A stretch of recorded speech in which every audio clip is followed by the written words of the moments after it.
Aspen Grove Farm is a 6-acre berry farm. 5 acres of that is the Honeyberries or Haskaps, an additional acre and multiple other different kinds of berries. We're the largest berry farm in the state of Montana. We've worked to establish the infrastructure that we knew we were going to need. This year we anticipated 17,000 pounds of honeyberries would come off of our field. Unfortunately, things didn't go exactly as planned. We had some unfortunate experiences which led to the failure of our storage capabilities. I was very grateful and blessed with a lot of people. The community rallied around us. Western Montana Growers Co-ops, came down and picked up berries and kept them in their freezer. The school was fabulous. They were so nice.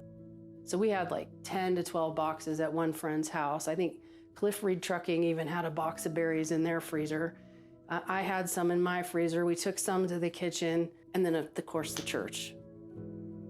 Unfortunately, there still wasn't enough room for that much fruit, and we ended up taking several thousand pounds of fruit to the dump as it rotted and as we lost it. And we also were forced to abandon 10 rows of the field because of the inability to put the fruit anywhere.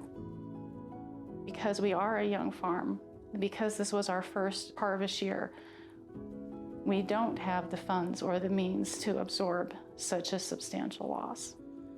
I had worked so hard. It was my dream. It was also my saving story, my rescue story.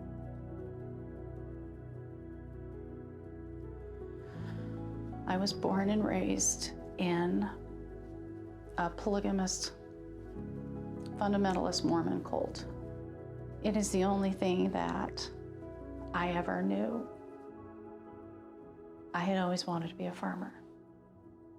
I had begged my husband to let me be a farmer, but he had always said no. I had been reading about honeyberries for a while, so I already was aware of what they were, but I'd never tasted them. Well, one day he heard about them. So he said, all right, I'm gonna give you permission to be a farmer and you're gonna grow these honeyberries.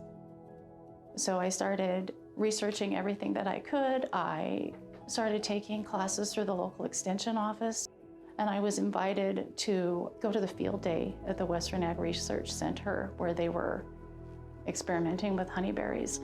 And it was there that I tasted one for the first time. The second I tasted it, I say it was love at first bite. I fell in love with them. In the middle of growing that summer, he commanded me to participate in him getting another wife. And I knew I had to get out. During this time, I had met Roger and Valerie.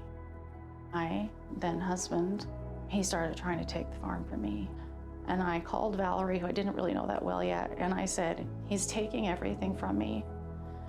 I'm not gonna have anything unless I do something. I have to have something to start over. One day she decided she needed to be free. And she called me and she says, I'm ready, Val. She said, okay, I'll come help you. And about a half hour later, 8 big trucks pulled up the driveway of men I'd never met in my life. And they loaded 1,000 plants in the back of their pickup trucks and drove them away. Eventually, all these plants got planted in the field, and neither one of us had to do the work because God is good. The farm became mine. And so it was my freedom story, and it was me building my own identity, and it was me becoming part of a community outside of the walls of a cult. I feel called and led to be able to help other women, to know that they're safe, that they're protected, that they're surrounded by people who are there to support them and love them. Our hope and prayer is that eventually this farm will be a place where people who come from bad situations will have a place to work and heal and feel that joy. Anybody who chooses to walk this journey with Melissa and this farm and where it's going is going to be a part of a really big picture. And I encourage anyone who wants to know more, to be part of this farm, to reach out. I'm Melissa Allred, and I am the owner of Aspen Grove Berry Farm in Corvallis, Montana.